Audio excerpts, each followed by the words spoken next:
Okay. Oh, Don't know. Hello. I don't know how to launch the chat here, Nina. Um, So I guess we'll get started. We're not sure exactly how this is going to post for the replay, but I'm excited to have all these amazing women in mergers and acquisitions and representing today the promo industry. But I would love to have you share your experience and, specifically to the industry. And if you have like a memorable story or something to share, that would be great too. Nina, do you mind kicking us off with the sure. I'm introduction? the nerdy one in the group because I'm not creative at all. Well, I am creative, but in a different way. I am an attorney, and my experience with M&A goes back many, many years. I've been an attorney for 30 years, both in the corporate and estate planning space, because all business owners should have an estate plan. And I have done several smaller scale mergers and acquisitions for folks with smaller businesses. I have been privileged enough to help Lisa with an acquisition of a company in this space, in the promotional product space. And that's what I do. I've been doing this for 30 years and I love what I do. That's awesome. And Jamie, can we go over to you next and share a little bit of your background? Yeah. So when it comes to mergers and acquisitions, this is the only space I've ever worked in. I've been doing this for 19 years. Labor Day was my anniversary, my work anniversary. And Certified Marketing Consultants has been in the industry since 1981. We started as a supplier consulting firm and quickly realized that there was a need for people to facilitate transactions within the industry, both on the distributor and the supplier side. So I came on board in 2006 with Jeff Meyer and John Chimler, and I am now the majority partner in the firm. But day in and day out, this is what I do. I do business valuation. I also have a CVA and a CPA, and I do business valuation and I do mergers and acquisitions within the space. I don't really have a funny story necessarily, but I always say when I got into the industry or when I got into mergers and acquisitions in general, like I have an accounting background, and I thought that's the background that I needed. In reality, I needed a degree in psychology. So that's the most shocking thing to me from the very beginning. I have been saying that it's very interesting that people don't always approach things how you think they're going to, and they don't all approach them the same. And zero judgment. Everybody just sees things how they see them, and they have different experiences and different goals. So adjusting and adapting to that has been probably the bigger challenge, but also kind of the fun part. So. I love that you share that because I went to a mergers and acquisitions meetup and it was all about cash flow and EBITDA. And I asked them in the room, I said, do emotions ever get in the way? And they said, it's the elephant in the room we don't talk about. And I was like, how is that working for you? Yeah. I think the psychology is playing a huge part in this. Lisa, I'd love to hear you share about your experience in the industry.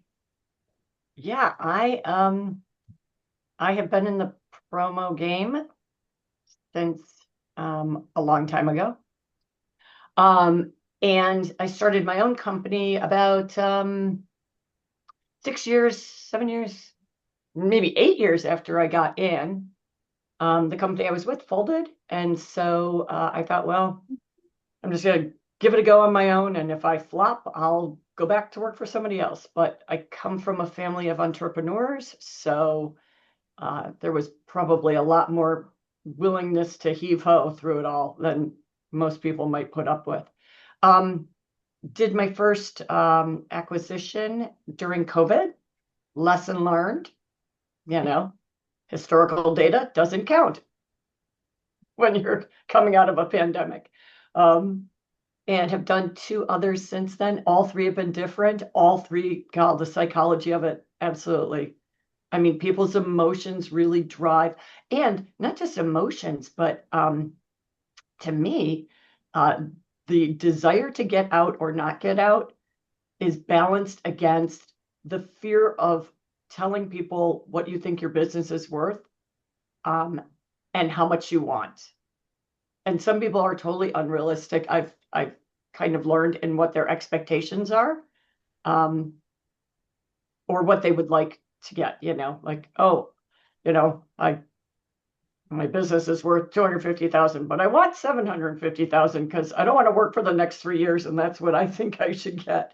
So I mean, I'm learning so much, and just being around all of you. I saw Jamie Watson, by the way, give a talk at commonsku a couple of years ago, and that was a great talk.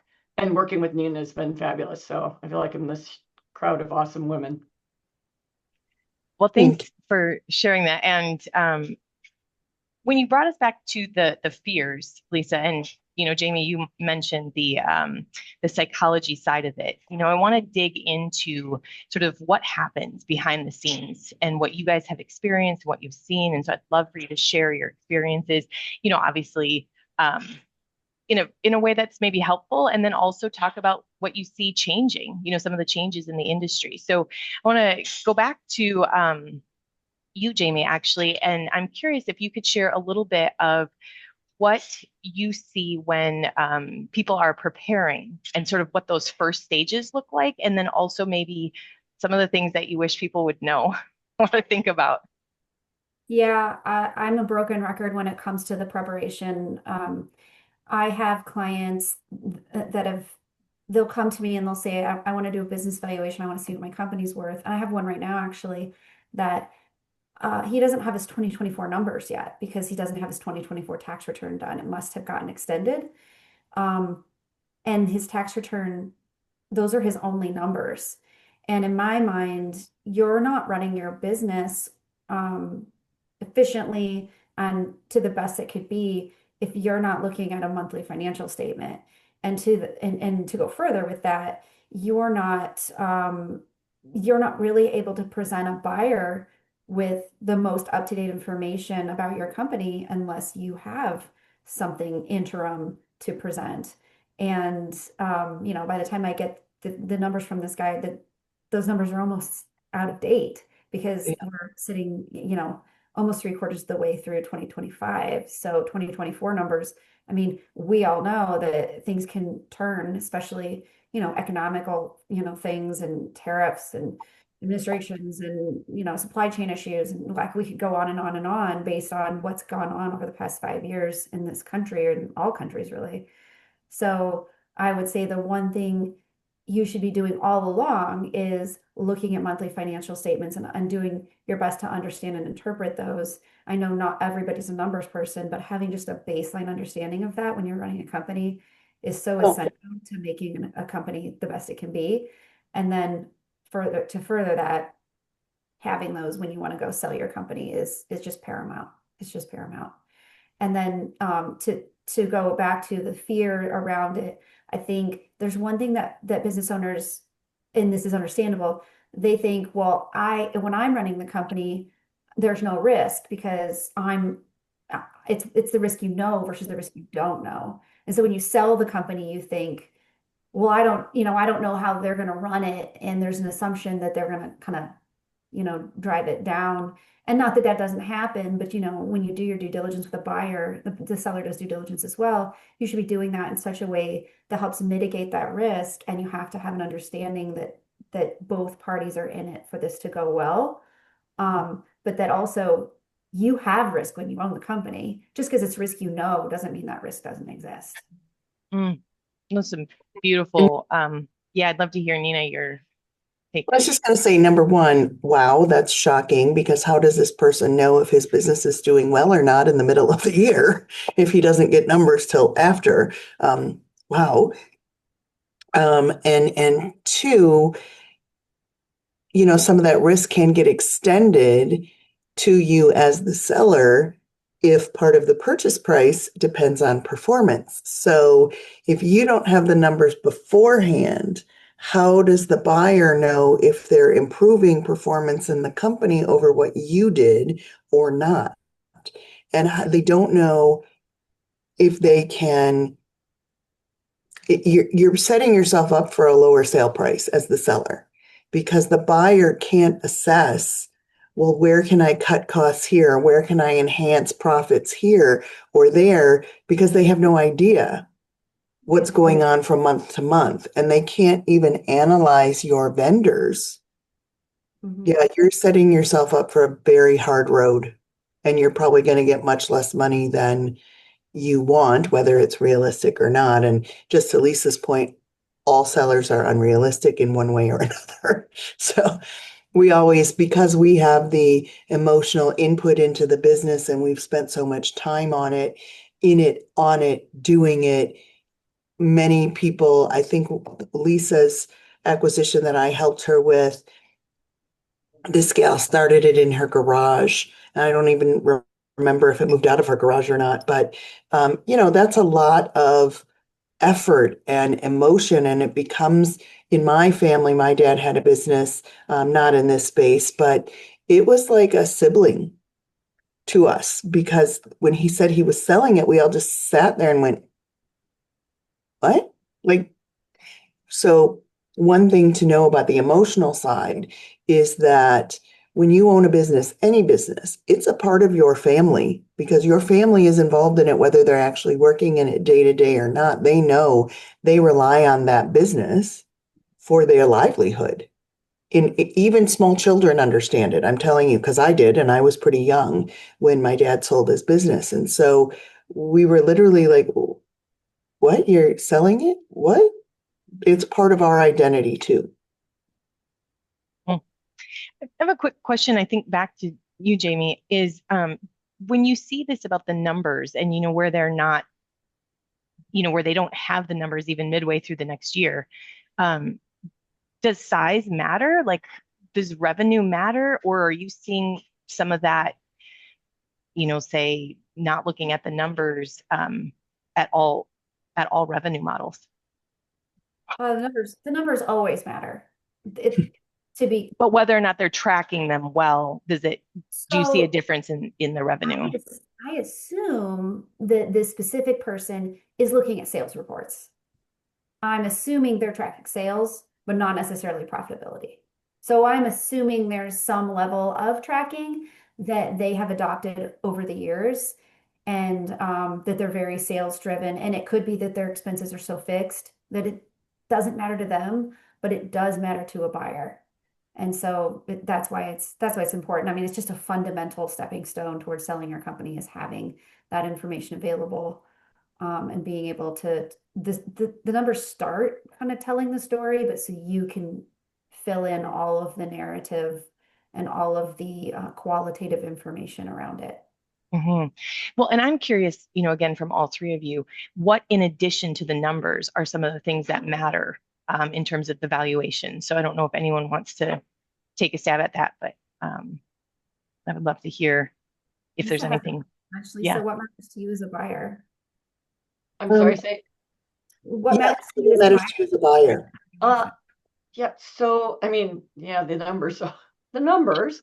But one of the things that I've learned, that again, you just go into these transactions, I guess, with your own set of expectations, which may or may not be realistic, but what margin people have been charging.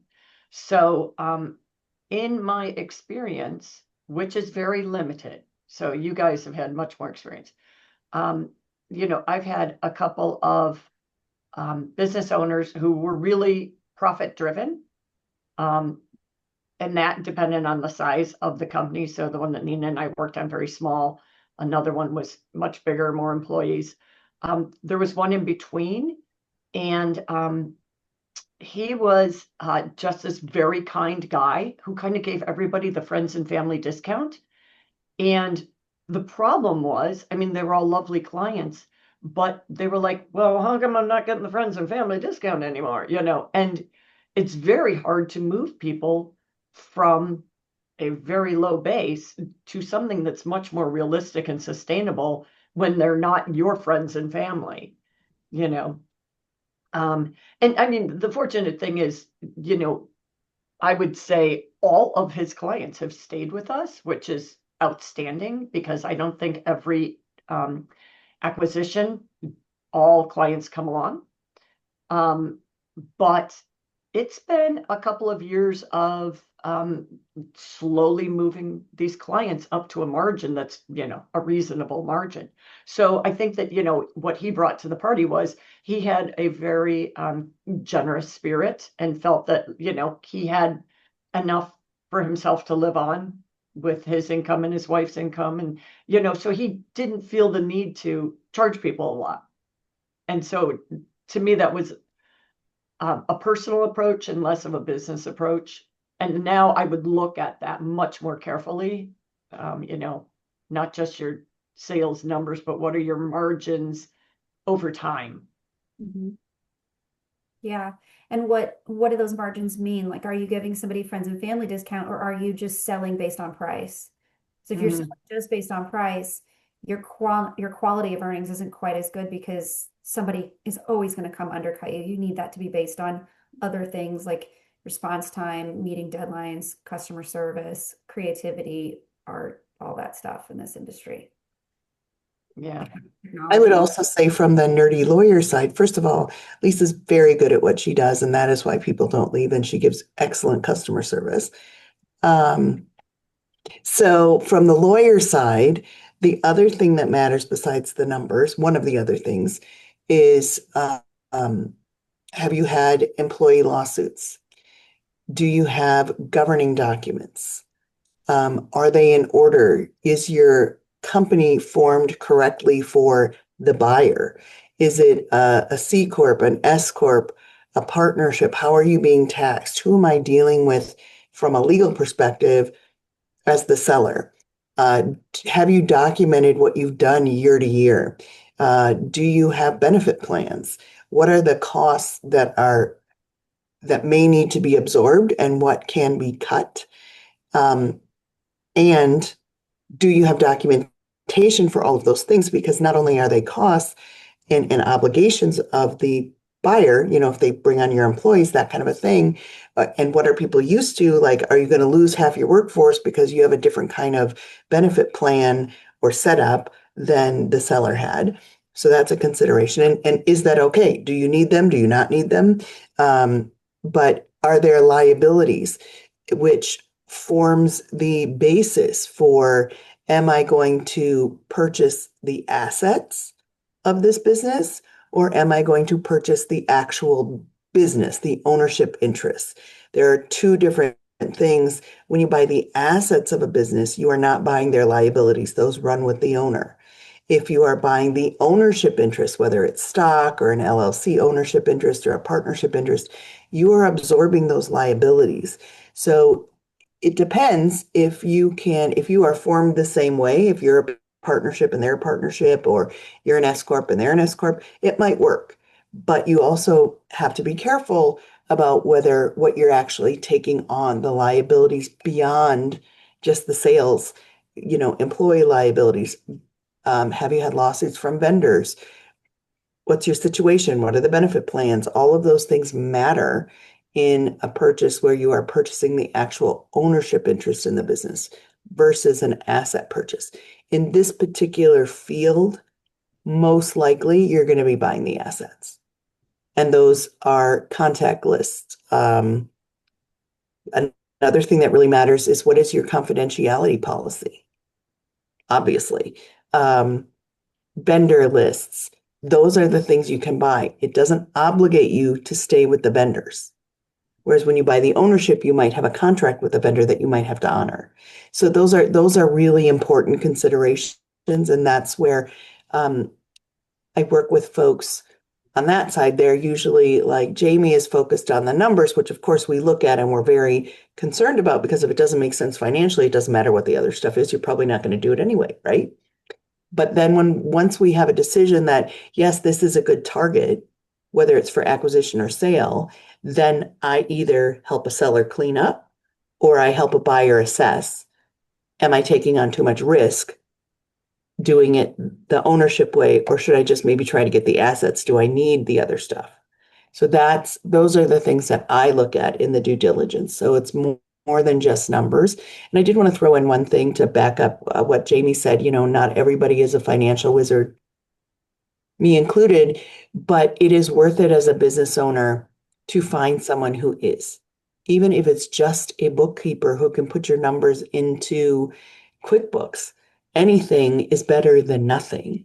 So for that gentleman who may not be a numbers guy, somebody else is, and you should probably use them because it will benefit you in the long run. The cost is well worth what you will receive at the end of the day.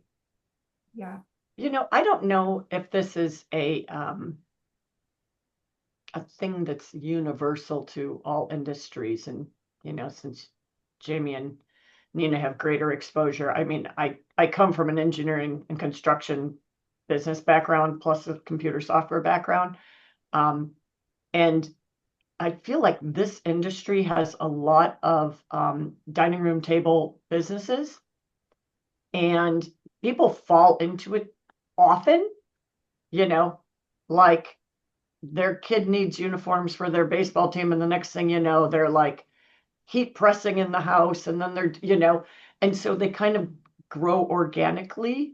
And I don't think that a lot of business owners in promo stop and look at numbers because they're just busy living in the business. It's not a great excuse. It's just kind of what I feel like I see from a lot of people is, if I can pay my bills, then I'm doing okay.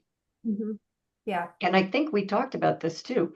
Like statistically, this industry, even though it's a couple $1 billion, something like over 98% are less than $1 million businesses.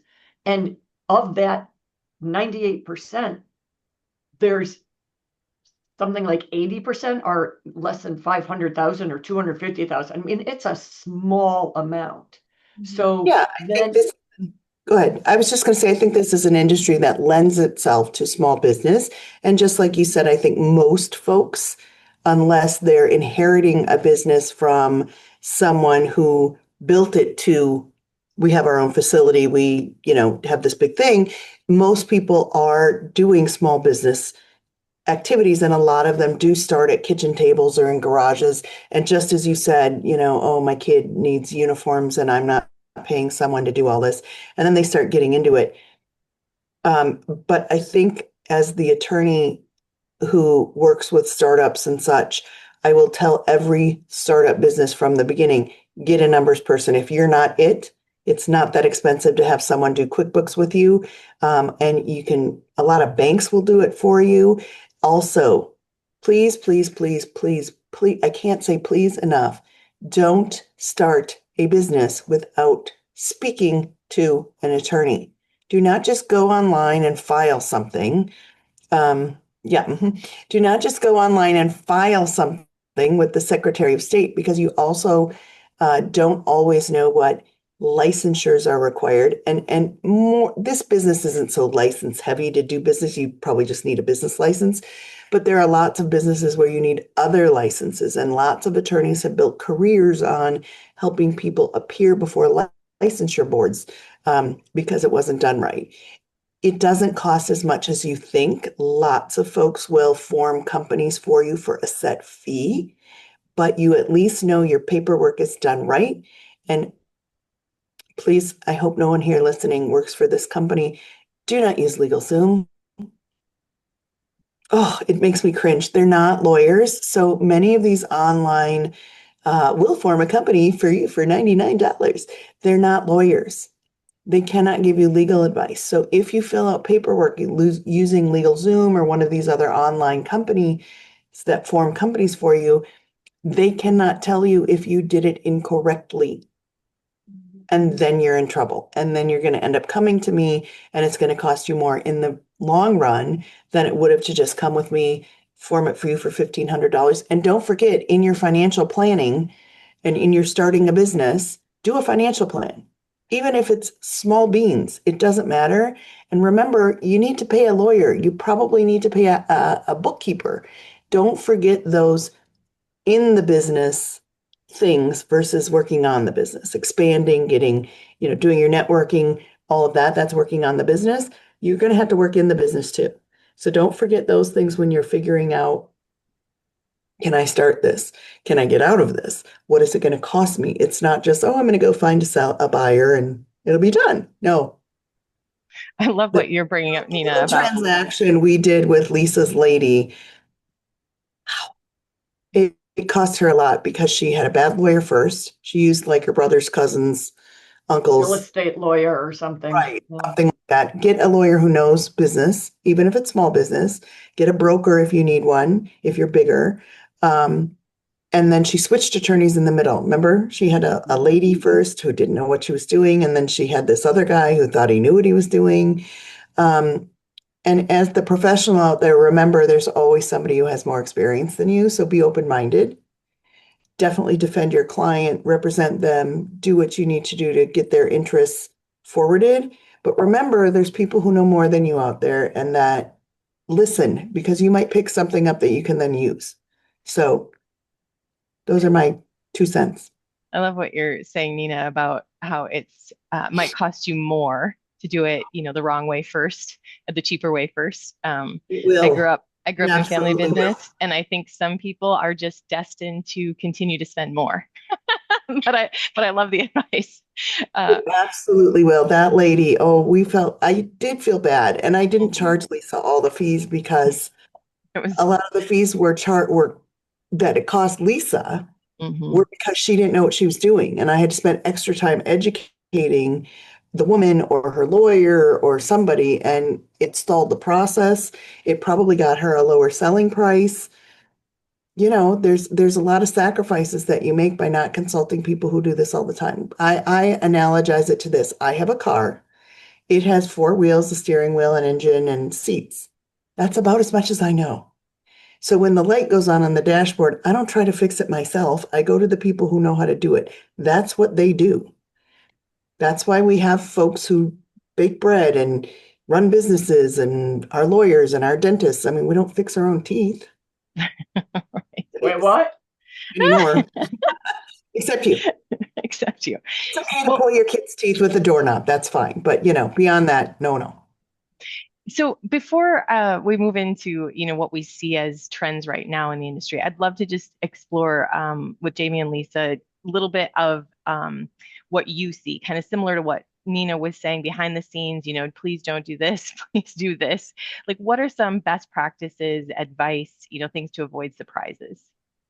I want to hear from Jamie, The by the supplier way, side because or I'm sorry, from the seller side or from the buyer side? Whichever one comes to mind. I think the seller's side would be a great place to start. Okay. Yeah.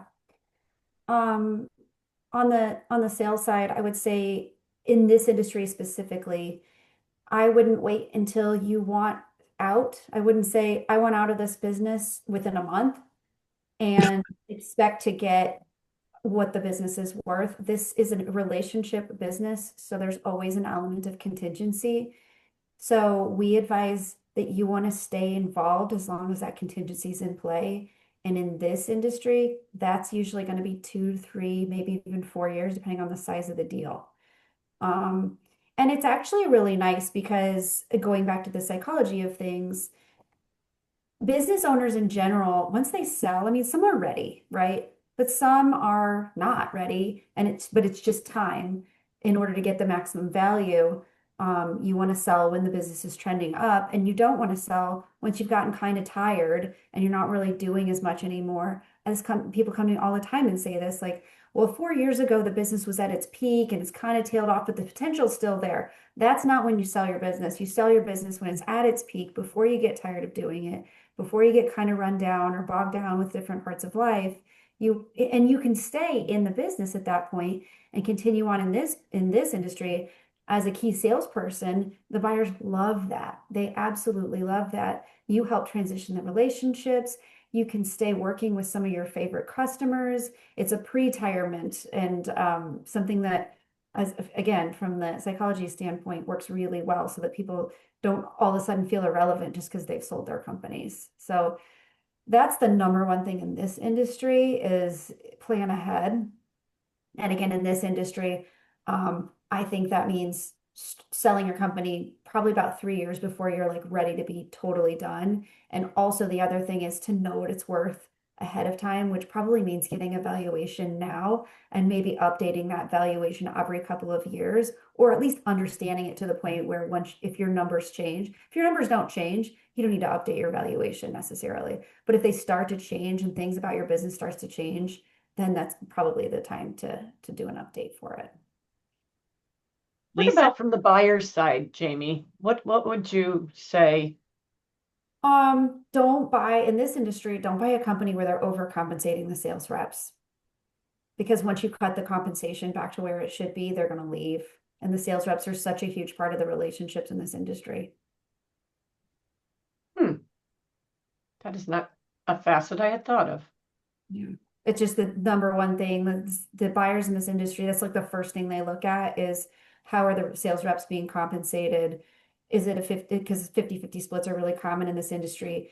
A lot of people are going to salaries, both because it's necessary for the next generation that doesn't have a big book of business to get, good employees in there. It's just too risky for younger people to work on full commission. So the salaries, they're necessary for that reason. And also I've been talking for years now that, and other people too, that it's important to establish the relationship between the customer and the company and not the customer and the sales rep. So having more than one point of contact within the company and not making it all about the sales reps relationships. That's the best way to retain customers and make your business saleable so that when you go to sell your business, you don't have a sales rep holding the sale hostage because they don't want you to sell it, or they don't like the new buyer, or they feel like they deserve a cut, or whatever the reason is. It happens. I also think that's a really good point, and I think it can create a little chaos in the existing sales force in the buyer's company if people are compensated differently. Yes, And yes, you don't want new people to leave, and you don't want your old people to leave. absolutely. So even if you have to redo the whole thing, so everybody's treated fairly and equally, because it's not fairly and equally is not always the same. So it might be a combination of salary and commission versus straight commission. Yeah, yeah, absolutely. I mean, It's at the end another of the good point day, for growing generations. yeah, at the end of the day, if the comp structures don't mesh well together, you're exactly right. You can create chaos within the last thing you want to do is risk your current business by buying a new business. So, making sure those things mesh together. And at some point, if it's just not the right fit, you just walk away, find a different company. Don't get emotionally attached to it just because it's there and risk everything that you've already built. Actually, Jamie, that was part of your presentation at commonsku was about compensation. Not part, that was the focus of it. Yeah. And it was very interesting. It's such a big issue in this industry is sales rep compensation specifically. And everybody is so different. Just everybody I talk to has a different approach. And I mean, it's everything from the approach down to numbers management and, like what's an in-house versus, new, whatever. Well, I mean, they all work for different companies that have different styles and different sizes and different cultures. It's just a matter of whether it works for you and your culture and your style of your company. Absolutely. Well, I'd love to move to what you see as emerging trends, and maybe starting with you, Lisa, just the idea of where do you see mergers and acquisitions, and how is it shaping the future of your industry, and what's changing? Again, I think that because our industry is a lot of solopreneurs, mom and pop shops, they're always kind of cycling through.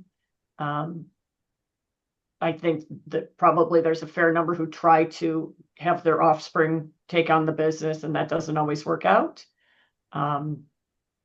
And so, they find themselves in a position to sell.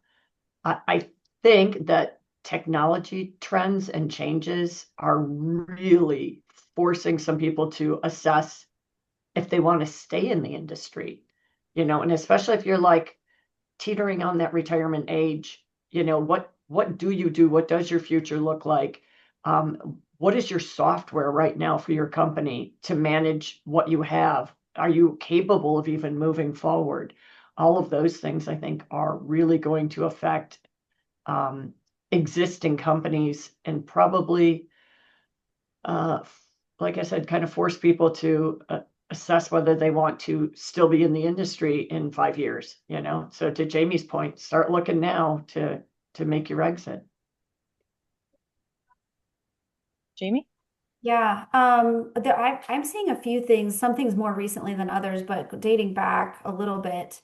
I think that demands from customers that are buying promotional products, that they're expecting their distributor of promotional products to do company stores and logistics, sometimes financing of inventory, things like that, are making it a more difficult climate for some of those mom and pop companies. And those they can join a larger company and kind of maintain some of their independence and get access to some of those resources. So I thought that's a trend. The cloud-based situation where everybody's working remotely has opened M&A up throughout the US and even internationally to where people are working remote. So it used to be when I first started, I was doing geographical searches based on, area codes. And now I don't do that anymore. I mean, everybody's saying I can buy anywhere. So, I'm open to deals across the country and even, internationally. So that's really kind of opened up this space and made it a little bit more competitive on the acquisition side. And then the thing that I've seen most recently is just that second generation, the kids are not interested in owning these companies. They don't want to own anything. I mean, I think they're wanting they've seen their parents kind of go through I don't know what it's called, but just the arduous task of running a business. And they don't want to do that. They're not necessarily that they won't sell for the business, they won't be involved in some aspect of the business, but they're just not interested in taking on the grind and the, 60, 70, 80-hour work week that is small business owning. So those are the bigger trends. And, from a volume standpoint, we're seeing a lot of volume right now. And we slowed down some with obviously COVID and then the interest rates, but because we have a lot of seller financing and earnouts and contingencies in this industry, we've been insulated from some of those interest rate increases. So Super powerful. Nina, any thoughts on M&A trends that you're seeing? I would say right now, there's a little bit of a pause. It's not as busy as we all had hoped this year might be. I think tariffs are the big bad wolf, especially in this industry and any other industry where suppliers might be overseas or vendors. So I think people are kind of holding on. Unfortunately, I think the economic numbers are over the broad ones, the really big ones. Like here, there was just a posting about unemployment being high again, as it was in 2021. I think youth unemployment is 10 point something percent, and overall it's 4 point something percent. I think youth is 18 and under, might be 20 and under. And we all know college kids are having trouble getting new jobs. So I think those are not great indicators. And therefore, the tendency, just like in the stock market, when the stock market's down, people go and they pull back. It could be an opportunity if you do the right due diligence and you find the right opportunities. So I want to say to people out there, if you're thinking about it and you're nervous about what's going on in the world from an economic standpoint, it might be an opportunity, but you have to at least explore it. It doesn't mean you have to follow through. So you have to be prepared, honestly, to get the help like from Lindsay or from Jamie, excuse me, and others to explore the opportunities. But it also, whether you execute on it right now or not, it sets you up for what you want. It's just like sort of in a weird way, a vision board where this is where I want to go. How am I going to get there? And you'll find things that you want or you don't want when you're getting ready to make a purchase or a sale. And I cannot emphasize enough what Jaime said about um, don't think you're going to decide you want to sell your business and sell it in a short period of time, because as I illustrated, the prep work is a lot. And you want that because you want to put your best foot forward so you get the best price you can get. So I think the trends are people are sitting back a little bit. People still want to see what's going on because the tariffs go up and down. They're on, they're off, they're only apply to certain products. And so people are a little leery with the uncertainty, but I think it's a really great time to explore options so that when the dust settles in one fashion or another, whatever that may be, um, you're ready to go. You know what you're looking for, you know what you want, you know what you don't want. And as to unemployment, I think it's a great opportunity to maybe, especially in this industry where the business is small, um, it might be a great opportunity to find employees who need a new job, who need a new path. Youth unemployment, I honestly, I feel terrible. I don't really know what ages that applies to, but people right out of college could be a great source if they're go-getters, and I really feel like we don't do enough for young people in this country to get experience. They may not stay with you for 20 years if they start with you at 20, but you will be helping launch them into a sales career that could last their whole life or anything, because everything really is sales. What I do is sales. I'm a lawyer and I have to talk to Lisa and convince her to work with me. Hopefully it's not so hard after we've worked together already, but so it's a good opportunity and you could maybe lower some of your costs. They could start in, I don't know, find an accounting major who could do QuickBooks for you. There's lots of opportunities.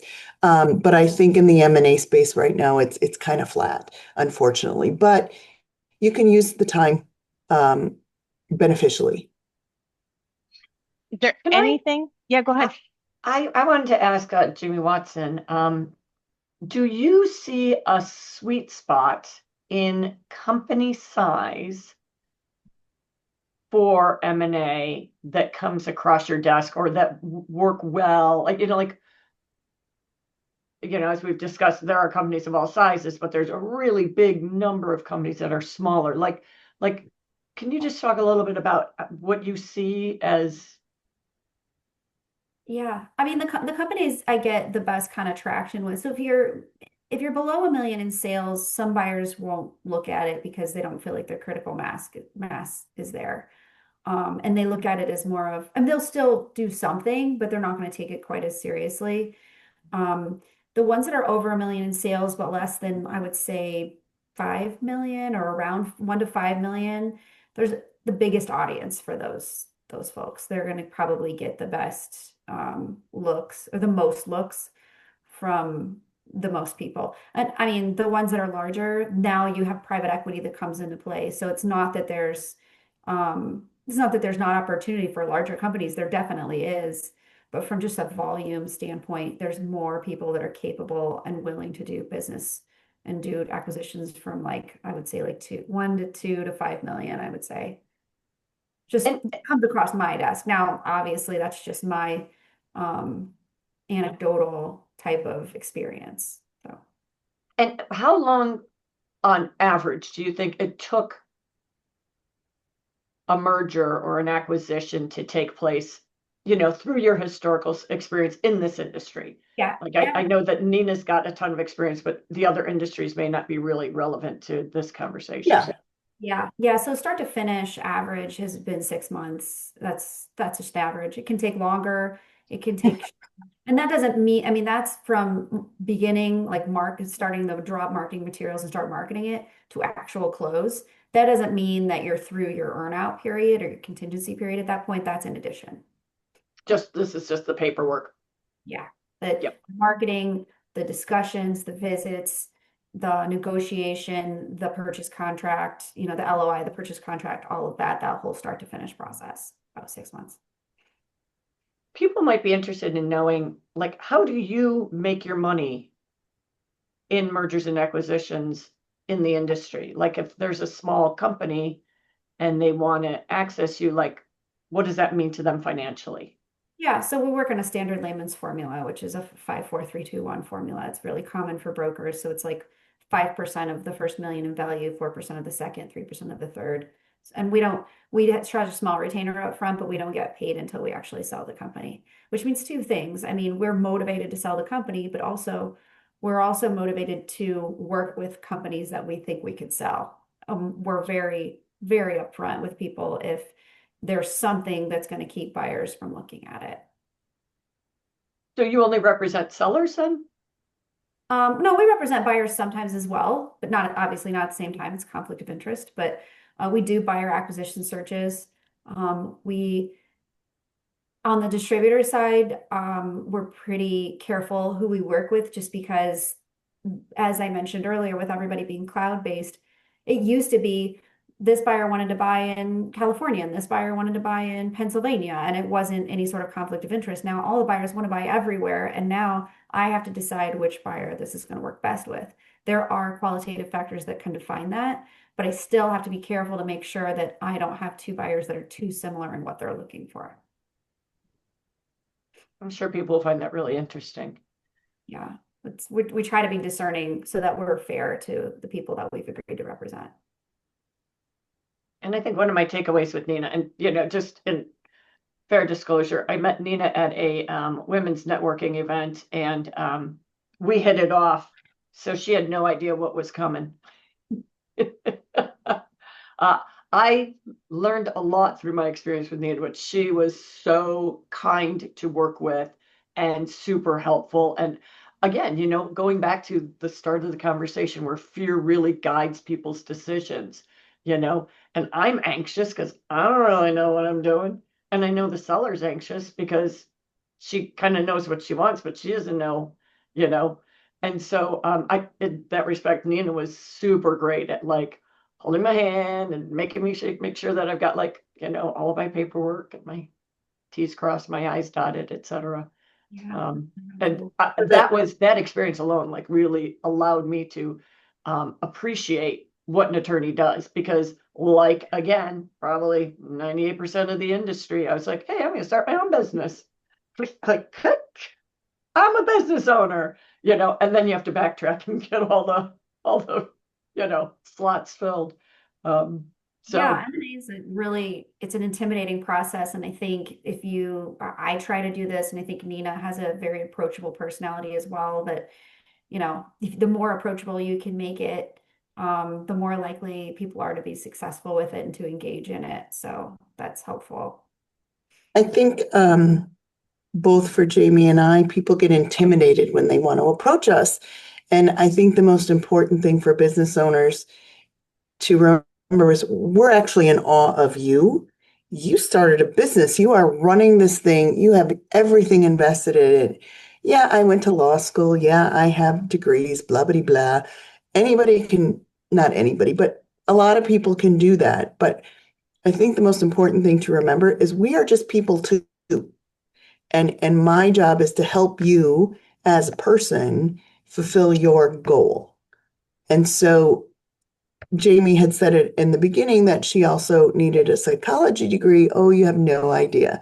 Emotion, when you are coming to an attorney, people have to get over their fear of the attorney, their intimidation. Lots of people are intimidated by attorneys. We just went to school longer. We're just nerds. That's it. That's really it. And this is, for whatever reason, Martha Stewart likes to cook and bake. I like to work on tax stuff and business stuff and estate planning. I don't know why. I can't really explain it, but we all have our niches, and there's nothing to be intimidated about. If an attorney is not kind to you, if an attorney belittles you or your goal or whatever you're doing, find a new attorney. That's not our job. Our job is to help you. Just like Jaime's job is to help you get the most out of your business or to help the buyer find the best deal. That's our job. So we should be, this is my personal commercial for service people, because that's at the end of the day, that's what we are. We are in a service industry. Our job is to help you. So you run the show. If you don't like something or you're not comfortable or you don't understand, ask again or say, can you explain that to me? I don't like to say, can you explain it to me like I'm a 5-year-old, because your attorney shouldn't be talking to you in a way that you can't understand them. And they should sense that. Lisa, how many times did I ask you, does that make sense? Are we on the same page? Are you getting where I'm going? That's my job, is to communicate to you. I'm supposed to take a complicated thing and break it down for you or whoever I'm representing and make sure they're comfortable with it. And then also represent your interests in the others to the other side and somehow find the middle. There's one statement that a lot of attorneys make. If you have a deal where everybody's happy, it probably isn't a good deal. You need a deal where everybody's made some sort of sacrifice. And I guarantee you that deal will be more successful than the deal where everybody's happy. Because everybody gave something. And, as we've alluded to, sometimes we have to pull our clients down to reality. And that's where the pain comes in, usually. I imagine the two of you, because you're both on the bottom of my screen, could probably have a really good cocktail conversation over clients that you've had in the past. I'm sure we've had some real doozies, each of us. Yeah, I can imagine. I'd just be sitting there like this. More drinks? Well, I really appreciate all of you joining the conversation today and sharing your wisdom. Is there anything that you feel has been left unsaid? Well, thank you. No, and this is a pleasure, you guys. I love hearing from you. And I mean, it's been quite a while since I've seen Jamie Watson, so that's great. And Nina and I, obviously, since we started talking about the last baseball game, it's been a season. It's been a while. We've missed a season and a half, I think. I know. Life. Thank you, Jamie, for facilitating. Yes, Jamie, lovely. this was so fun. Thank you.